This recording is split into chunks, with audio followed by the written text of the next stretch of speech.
नमस्कार दोस्तों, मैं चेतन सिंह स्वागत करता हूं आपका इस YouTube चैनल में। और आज मैं आपको बताने वाला हूं बिल्कुल अलग तरह की जानकारी। देखिए, क्योंकि बरसात का मौसम है और बरसात के मौसम में जो इस वक्त सबसे बड़ी एक परेशानी है, मान लीजिए आप कहीं भी घूमने जा रहे हैं या घर पे ही हैं, या मान लीजिए कुछ ऐसे जो खेत वगैरह में काम करते हैं उनके लिए, या झाड़ी वगैरह में कहीं आप घूम रहे हैं, तो सबसे बड़ी परेशानी है सांप। ठीक है, और जहरीला सांप यदि हो और वो आपको डस ले तो बहुत ही खतरनाक हमें परेशानियों का सामना करना पड़ सकता है। और आप जानते ही हैं कि सांप के खाने से कई व्यक्तियों की मौत भी हो जाती है। तो पहले तो मैं आपको बता दूं कि जो पूरी दुनिया में है, मात्र 5 तरह के सांप ऐसे होते हैं। उनकी अलग अलग प्रजातियां हैं हालांकि, लेकिन मात्र 5 तरह के सांप होते हैं ऐसे जो कि जहरीले होते हैं। पहला तो है किंग कोबरा, जो कि दक्षिण भारत में मिलता है। हमारे इधर उत्तर भारत में या पूर्वी भारत में वो इतना पश्चिमी भारत में नहीं मिलता है। किंग कोबरा ज़्यादातर दक्षिण भारत में मिलता है और इतना बड़ा सांप होता है कि वो काफ़ी दूर से ही आसानी से हमें नजर आ जाता है। लेकिन जहर बहुत खतरनाक होता है उसका। अगर वो किसी को डस ले तो ये मान लीजिए कि अगर उसको इलाज नहीं मिलता है तो बहुत ही जल्द, यानी कि 2-3 मिनट या 5 मिनट में उसकी मृत्यु हो सकती है। क्योंकि किंग कोबरा इतना बड़ा सांप होता है कि वो अगर पूरा जहर किसी व्यक्ति में डाल दे तो फिर इलाज होना संभव नहीं होता है। इसके अलावा दूसरा जो जहरीला सांप है वो है कोबरा, जिसे हम कहते हैं काला सांप भी। तो वो भी क्या है, काफ़ी खतरनाक सांप होता है। लेकिन थोड़ा सा क्या है कि ये मान लीजिए कि वो अपनी उपस्थिति दर्ज करा देता है। अगर वो कहीं पर भी है तो जोर से फुफकार लगाता है तो हमें पता लग जाता है और वहाँ से हट जाते हैं। तो वो भी हमें इतना नुकसान, अलग काला सांप खाने के बाद भी बहुत खतरनाक स्थिति हो सकती है और मृत्यु भी हो जाती है। लेकिन काला सांप जो है वो हमें उसके उपस्थिति दर्ज करा देता है। तीसरा जो सांप है वो होता है समुद्री सांप। वो समुद्र में मिलता है ज़्यादातर और वो आदमी को बहुत ही कम काटता है, क्योंकि समुद्र में पानी जो रहता है वहाँ पर वो इस प्रकार की स्थिति वहाँ पर हो नहीं पाती है। और दूसरा वो एक आलसी सांप भी होता है। तो 3 सांप से तो हम इतना बच जाते हैं। हालांकि इसमें से जो काला सांप है वो आम तरीके से हमारे यहाँ मिल जाता है और ज़्यादातर क्या होता है कि वो रात में है व्यक्तियों को खाता है ज़्यादातर, या जब आपको पता नहीं होता है तब आपको वो खाता है। तो वो एक स्थिति हो जाती है, तुरंत अगर इलाज नहीं मिले तो व्यक्ति की मृत्यु भी हो सकती है। लेकिन इसके अलावा 2 तरह के जो सांप हैं वो बहुत ही ज़्यादा खतरनाक होते हैं। और सबसे ज़्यादा जो व्यक्ति हैं पूरी दुनिया में ही बता रहा हूँ मैं आपको, भारत में तो खैर है ही सही, लेकिन पूरी दुनिया में सबसे ज़्यादा जो व्यक्ति मरते हैं वो हैं इन दोनों सांपों के। और दोनों सांपों का नाम है करेत और वाइपर। ये इतने खतरनाक सांप हैं कि अगर ये व्यक्ति को डस लेते हैं तो इनका जहर जो है वो हमारे तंत्र को नष्ट करता है। साथ में जो हमारा कोशिकाएं हैं, हमारे जो ऊतक हैं, उन्हें नष्ट कर देता है, जिसकी वजह से हमें ब्लीडिंग होने लग जाती है। ठीक है, हमारे मुंह में से खून आ सकता है, हमारी नाक में से खून आ सकता है, स्टूल में से खून आ सकता है, यूरिन के साथ भी खून आ सकता है। तो ये बहुत खतरनाक स्थिति होती है। और जहाँ पर भी ये डसते हैं वहीं पर से हमारी जो स्किन है वो डैमेज हो जाती है और वहाँ पर जो ऊतक हैं वो क्षतिग्रस्त हो जाते हैं। उनकी जो कोशिका झिल्ली है वो आपस में मिल जाती है, सारी कोशिकाएं आपस में मिल जाती हैं। और उसके बाद में क्या होती है, जैसे मान लीजिए आपस में घुल जाती हैं, सांप के जहर उनको क्या कर लेता है, अपने अंदर घोल लेता है। और उसके बाद में फिर वो क्या है, वो खत्म हो जाती है कोशिकाएं और दोबारा से रिबिल्ट नहीं हो पाती हैं। और अगर थोड़ी सी देर हम वेट करें, मतलब थोड़ा सा देर वेट तो क्या करें, थोड़ी सी देर अगर हमने इलाज नहीं मिल पाएगा तो ये मान लीजिए कि व्यक्ति की जो है वो निश्चित से निश्चित मृत्यु हो सकती है। तो इन दोनों सांपों के जहर से बचने के लिए हमें क्या करना चाहिए वो हम देख लेते हैं।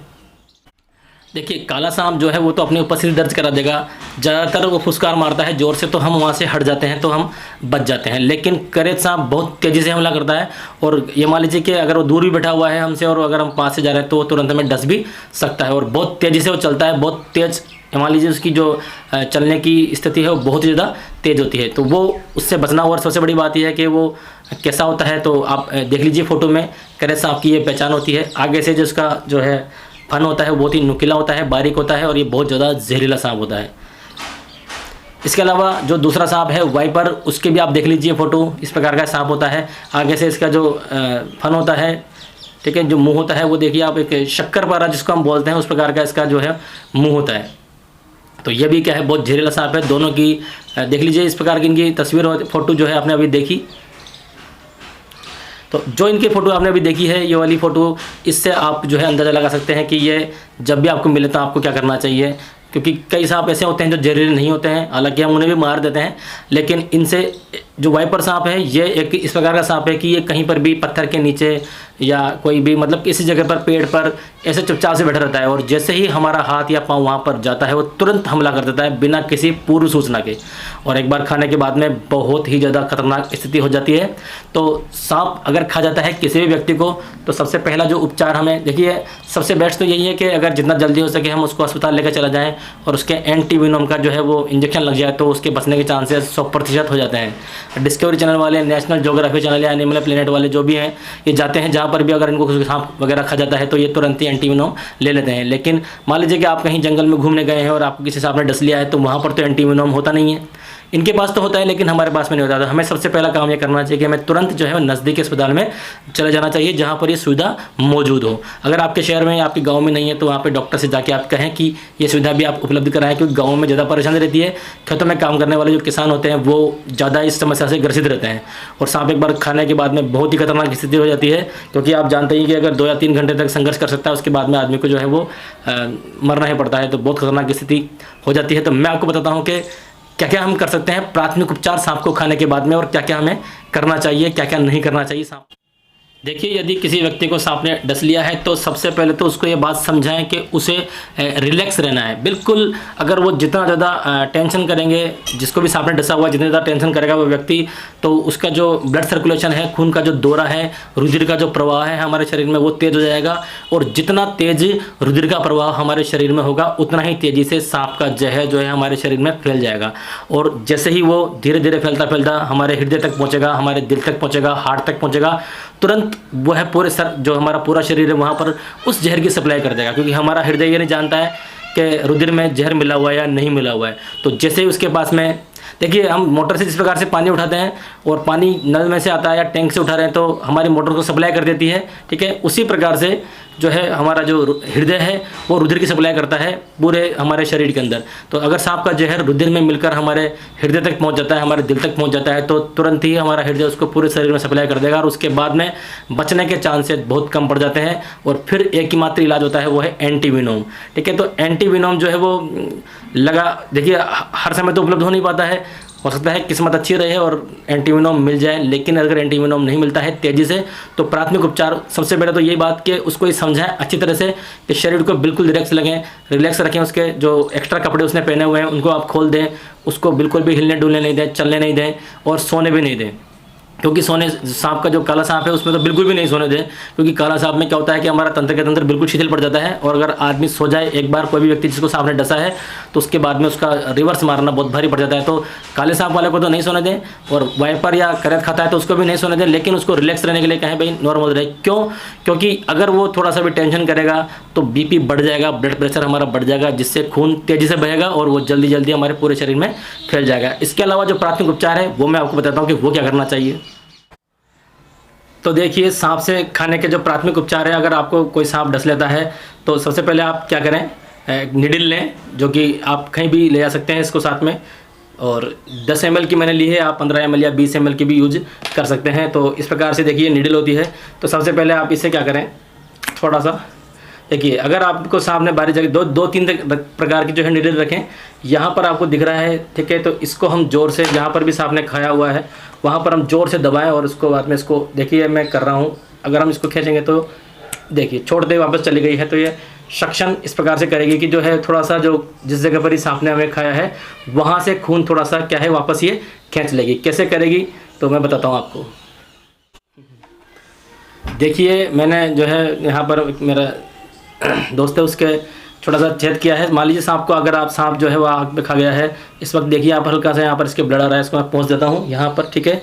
और उसके बाद में आपको क्या करना है, जिस जगह, क्योंकि सांप जो है 2 दांत लगाएगा और दोनों ही दांत बहुत बारीक होते हैं, ये मान लीजिए कि निडल जितने ही होते हैं, ठीक है। तो आपको क्या करना है कि निडल का जो ये बाहरी वाला सिरा है उसको, ठीक है, थोड़ा सा जगह पता लग जाएगी, उस जगह ब्लीडिंग होती रहेगी वहाँ से, तो आप क्या करें उस पर इसको रख लें इस प्रकार से, और जितना भी आप दबा सकें उस जगह को दबा दें और उसको थोड़ा सा खींचने की कोशिश करें, ठीक है। क्योंकि यहाँ पर मैंने छेद जो है वो नीडल से किया है और वहाँ पर सांप जो है वो गहरा घाव बनाएगा उस समय, ठीक है। तो क्या हो जाएगा, थोड़ा सा जो है खून इसमें आना शुरू हो जाएगा। दिख रहा है आपको, यहाँ पर हल्का सा आ चुका है, ठीक है। थोड़ा सा हम और दबाते हैं और देखते हैं, ठीक है। इस प्रकार से देखिए आप, थोड़ा सा हल्का सा देखिए और आ गया है।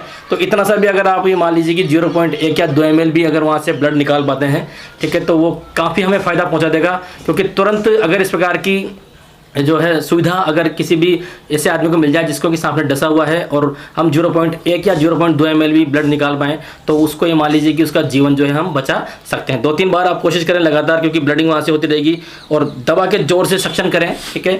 जितना देर तक रखेंगे हम उतना ही अच्छा रहेगा। इसको इस प्रकार से खींच के रखें, अच्छी तरह से दबा कर रखें उसको। थोड़ी देर बाद में क्या हो जाएगा, यहाँ पर देखिए और ज़्यादा आने लग गया है अब। तो लगभग ये मान लीजिए 0.1 ml के लगभग इसमें यहाँ पर दिख रहा होगा आपको, बहुत ही कम मात्रा में, लेकिन वो आ चुका है। तो अगर इस प्रकार से हम 2-3 बार 5 बार करके उसको जहर को निकाल लेंगे तो हमें जो है जिस भी व्यक्ति को सांप ने डसा है उसके सांप की जो जहर की मात्रा है वो काफ़ी कम उसके शरीर में पहुंचेगी और उतना ही उसको फ़ायदा मिल पाएगा। तो देखिए इस प्रकार से लगातार जो है मैं इसको दबा के ज़ोर से दबा दें, जिस जगह पे खाया है उसके आसपास के इलाके को ज़ोर से दबाएं और वहाँ से आप सक्शन करेंगे खून का, ठीक है। तो आपके जो है वो थोड़ा सा सिरिंज में आ जाएगा और उसके बाद में जो है आप उसको बाहर निकाल सकते हैं। फिर दोबारा से सक्शन इस प्रकार से 5-6 बार करें और काफ़ी आपको जो है जिस भी व्यक्ति को सांप ने डसा है उसको काफ़ी ज़्यादा फ़ायदा मिल सकता है, उसकी ज़िंदगी बच सकती है। इसके अलावा आप अगर ज़्यादा बड़े एरिया में खाया है तो आप 2 नीडल रखें। दूसरी जो नीडल है एक तो मैंने ये बताई दी आपको, अगर मान लीजिए थोड़ा दूर है तो आप इसको बीच में से इस प्रकार से काट के भी सक्शन को कर सकते हैं, तो वही भी मैं आपको बता देता हूँ जल्दी से, ठीक है। हम इसको एक बार बीच में से काट लेते हैं। मान लीजिए कि सांप का घाव ज़्यादा बड़ा है, थोड़ा सा ऐसा लगता है हमें, तो आप क्या कर सकते हैं, जिससे मैंने काटा है उस प्रकार से आप जो है यहाँ से इसको काट सकते हैं। उसके बाद में आप इसको घिस लें किसी चिकनी जगह से या रेती से इसको घिस लें ताकि ये समान हो जाए।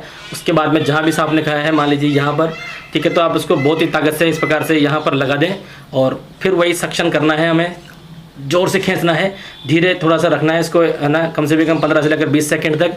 उसके बाद में जो जहर है थोड़ा सा उसमें आना शुरू हो जाएगा और इस प्रकार से हम 1-2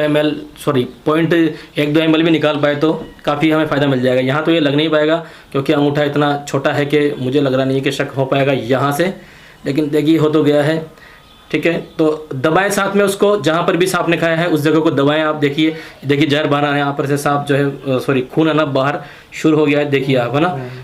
देखिए जरूर इसमें निडल में नहीं आ रहा है लेकिन मुझे दिख रहा है सांप जो है वो बाहर आ रहा है इस प्रकार से शक करने से। देखिए यहाँ पर, है ना, पहले यहाँ पर खून नहीं था, थोड़ा सा दबाया और मैंने शक किया तो ये बाहर आना शुरू हो गया है। तो शक करने से ज़्यादा मात्रा में जो है ब्लड आ पाएगा बाहर और उसी से हमें फ़ायदा मिल जाएगा। जिस भी व्यक्ति को सांप ने डसा है उसको काफ़ी ज़्यादा फायदा इससे मिल पाएगा और उसकी जान बच सकती है। तो ये सबसे बेस्ट प्राथमिक उपचार है। और इसके बाद में जो है, अच्छा, एक तो ये बात ध्यान रखें कि कभी भी उस घाव को आप काटें नहीं वहाँ पर से, क्योंकि कई बार क्या होता है कि हम जोर से टाइट बांध देते हैं और काट देते हैं, तो उससे क्या होता है कि जिस भी एरिया को हमने बांध दिया है, जितना भी उसका एरिया नीचे का रह गया है और हमने उसको काट दिया, यदि हम खून को बाहर निकालने के लिए काट दें तो वो स्थिति खतरनाक हो जाती है। हम काट के नहीं, किसी सिरिंज से उसको शक करके बाहर निकालें, खींच के बाहर निकालें, बहुत ज़्यादा बढ़िया है। अगर काटेंगे तो आसपास की कोशिकाएं कट जाएंगी, आसपास की केशिकाएं कट जाएंगी। कोशिकाएं और केशिकाएं दोनों अलग चीज़ें हैं, वो कट जाएंगी और रुधिर जो है बहुत तेज़ी से उनमें प्रवाह होना शुरू हो जाएगा और जिस भी एरिया को आपने बांध दिया है वहाँ पर वो ज़्यादा तेज़ी से फैलेगा और वो एरिया जो है हमारा ज़्यादा क्षतिग्रस्त हो सकता है, वहाँ के ऊतक ज़्यादा क्षतिग्रस्त हो सकते हैं। इसलिए बांधे नहीं, ठीक है, और थोड़ा सा दबाएँ और वहाँ से जो है सिरिंज से शक करके जो है आप रुधिर को बाहर निकाल सकते हैं ताकि उसकी जान बच सके। और सबसे तेज़ी से आपको ये काम करने के बाद में तुरंत जितना तेज़ी हो सके आपको नज़दीकी अस्पताल ले जाना है जहाँ पर उसको एंटीवेनोम मिल सके। धन्यवाद दोस्तों वीडियो देखने के लिए। इस प्रकार की जानकारी के लिए आप मेरे चैनल को सब्सक्राइब करें।